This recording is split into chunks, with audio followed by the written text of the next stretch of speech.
Shalom, selamat pagi sahabat. Kita berjumpa kembali di Santapan Rohani Pagi, edisi Minggu 4 September 2022. Dengan tema, Janganlah bermulut kotor. Kita baca dalam Efesus 4 ayat yang ke-29. Janganlah ada perkataan kotor keluar dari mulutmu, tetapi pakailah perkataan yang baik untuk membangun di mana perlu, supaya mereka yang mendengarnya beroleh kasih karunia. Sahabat punya kemampuan berbicara di depan banyak orang, seperti di dalam forum, rapat, seminar, kelas, dan sebagainya. Tentu sesuatu yang sangat membanggakan, sebab tidak semua orang cakap untuk melakukannya. Tetapi jika seseorang berbicara sembarangan di hadapan banyak orang dan tak mampu mengekang lidahnya, apalagi yang terucap adalah perkataan yang kotor, ini justru sangat berbahaya dan bisa menimbulkan masalah besar. Untuk itu berhati-hatilah. Firman Tuhan berkata demikian dalam Matius 12 ayat 36. Setiap kata sia-sia yang diucapkan orang harus dipertanggungjawabkannya pada hari penghakiman. Paulus juga memperingatkan orang percaya, janganlah ada perkataan kotor keluar dari mulutmu, tetapi pakailah perkataan yang baik untuk membangun di mana perlu, supaya mereka yang mendengarnya beroleh kasih karunia. Banyak orang Kristen yang ketika berada di luar area suci atau di luar area gereja tidak bisa menguasai mulutnya, masih suka mengumpat, berkata-kata kasar, berkata jorok, membicarakan kelemahan atau kekurangan orang lain, atau menggosip dan sebagainya. Dalam Amsal 20 ayat 19 dikatakan, siapa mengumpat, membuka rahasia, sebab itu janganlah engkau bergaul dengan orang yang bocor mulut. Mulut kita bisa menjadi sangat powerful atau berkuasa. Ada banyak orang yang beroleh kekuatan dan dibangkitkan semangat hidupnya akibat mendengarkan perkataan dari orang lain. Namun sebaliknya, ada pula yang menjadi terluka, hancur, frustasi, dan putus asa oleh karena terbunuh oleh perkataan yang disampaikan orang lain. Sahabat, seseorang yang dapat menguasai lidahnya bisa diumpamakan seperti kekang pada mulut kuda dan kemudi pada kapal yang berlayar di tengah angin keras. Seringkali kita tidak dapat menguasai lidah kita saat kita sedang marah atau tersinggung oleh perkataan orang lain. Atau seringkali perkataan yang keluar dari mulut kita adalah perkataan yang kotor, kasar, dan melukai orang lain.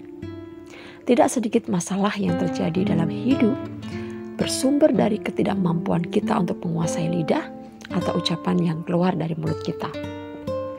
Sahabat, perlu kita ingat bahwa perkataan kotor dan sia-sia adalah perkataan yang jahat dan buruk, yang dapat menjadi penyulut api, yang dapat membakar, melukai, dan menghanguskan apapun yang ada di sekitarnya.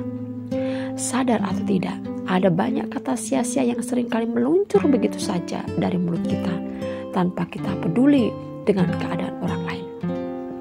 Nah, yang termasuk dalam kategori perkataan kotor, yang pertama adalah fitnah, yaitu perkataan yang tidak didasari dengan kebenaran yang dengan sengaja disebarkan dengan maksud untuk menjelek-jelekan, merusak, atau menghancurkan nama baik seseorang.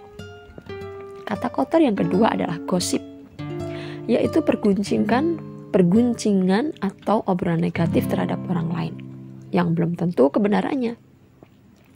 Lalu yang ketiga adalah hujatan, yaitu ucapan yang mencaci, mencela, atau ujaran kebencian. Yang keempat, makian, yaitu kata-kata kasar yang diucapkan seseorang karena tersulut oleh amarah yang meledak-ledak. Nah sahabat, lalu bagaimana seharusnya perkataan orang Kristen itu? Yang pertama kita mau belajar, perkataan orang Kristen harus penuh kasih. Artinya, suatu perkataan yang penuh dengan keramahan dan didasari oleh kasih setelah terlebih dahulu dipertimbangkan dengan matang.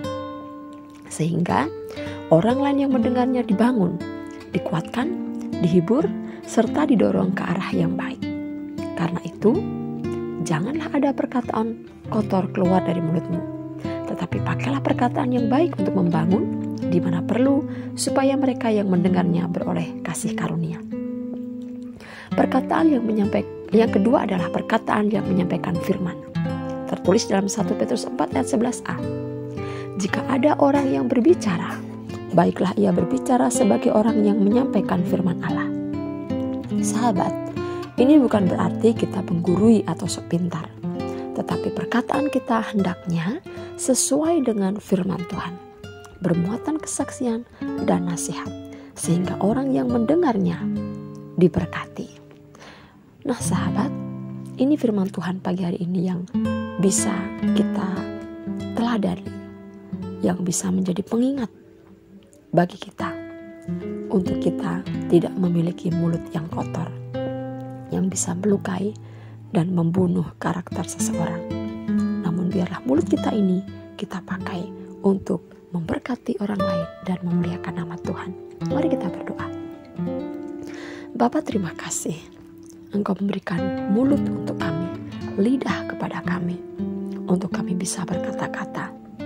Tuhan, ampuni kami kalau mungkin seringkali kami mengeluarkan kata-kata yang sia-sia, mengeluarkan kata-kata yang kotor, yang melukai, yang menghanguskan, yang membakar, bahkan yang membunuh pribadi seseorang.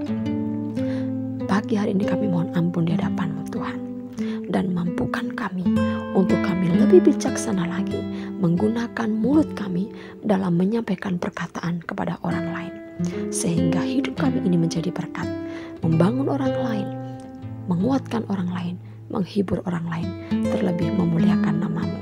Terima kasih Tuhan Yesus. Di dalam nama Tuhan Yesus kami berdoa. Haleluya. Amin. Selamat pagi sahabat, selamat beraktivitas, dan Tuhan Yesus memberkati. Amin.